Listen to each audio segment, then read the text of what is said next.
This is Voyager, and welcome to our ICW adventure.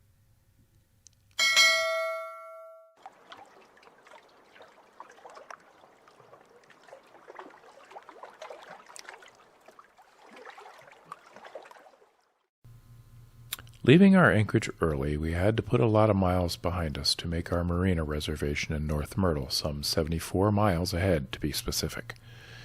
So we raised our anchor and headed north at 6:45 a.m. with the benefit of favorable tidal currents helping us along. The first half of our journey was in areas once again quite remote.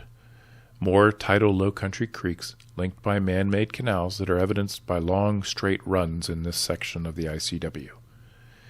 We passed some truly beautiful areas highlighted by iconic Spanish moss-draped trees. After about 10 miles, we suddenly popped out into Winyah Bay Estuary, with another traditional cruising stop just upriver from us, Georgetown, South Carolina.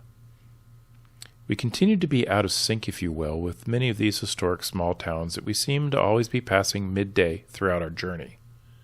Georgetown is the third oldest city in South Carolina and the state's second largest port. Its historic district with southern live oak-lined streets beckon us, but we sadly had to move on, clinging to the hopes of returning to visit someday in the future. At this point, heading north on the ICW, you continue on the Waccamaw River for many miles. You wind your way on this natural waterway until around mile marker 375, just south of Myrtle Beach, where man's intervention becomes apparent once again. But for the next 40 miles or so, we would enjoy the wild beauty of tidal South Carolina.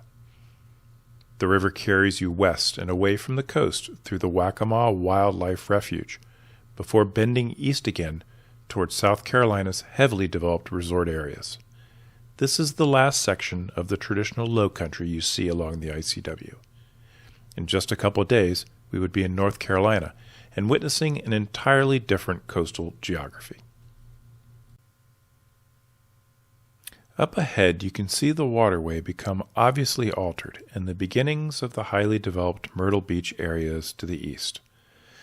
The ICW becomes very congested here with jet ski rentals, golf course after golf course, and even a medieval times restaurant all very close by.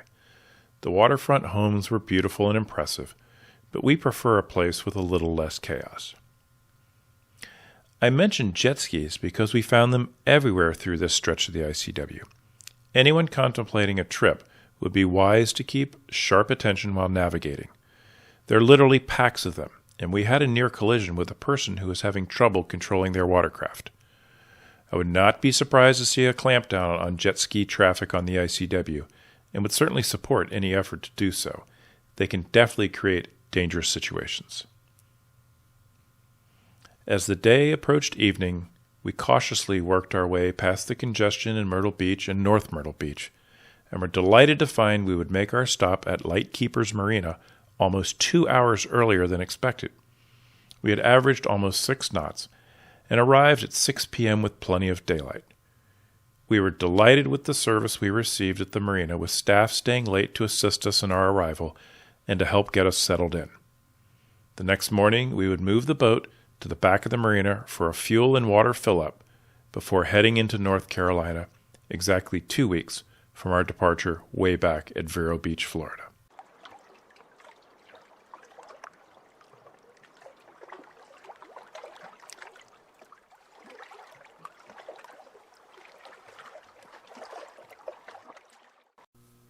Continuing north after taking on fuel and water at Lightkeepers Marina, we were excited to arrive in a new state, North Carolina.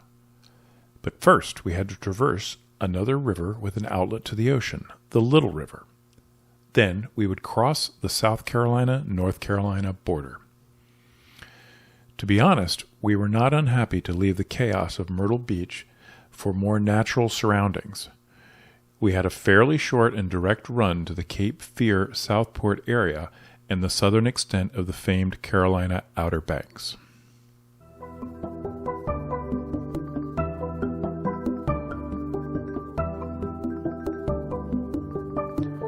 While there is some development along this stretch, it was now mainly seashore communities with their characteristic shrimp boats, in the close proximity of the Atlantic beaches, marking a sharp contrast to what we'd seen in Georgia and South Carolina.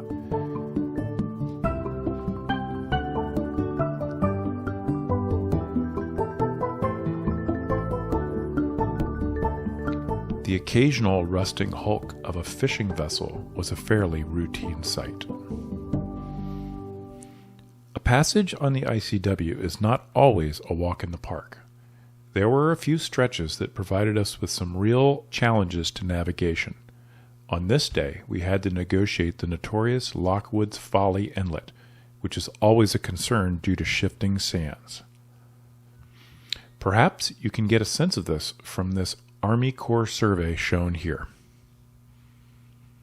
Aids to navigation are routinely moved to keep the channel clearly marked and safe for mariners. As we zigzagged across the inlet, we missed green marker 47A and for a moment saw zeros on our depth gauge. I couldn't tell if we'd hit bottom, but it is a reminder of how important it is to look at the latest Coast Guard alerts and participate in the various online user communities to help guide you safely along.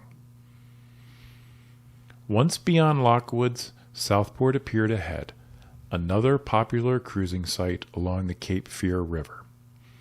We chose to proceed a little further north in this busy river, with big commercial traffic coming and going to the port of Wilmington. We found a lovely anchorage called Tina's Pocket, where we found protection from the shipping channel and enjoyed a visit from a welcoming committee.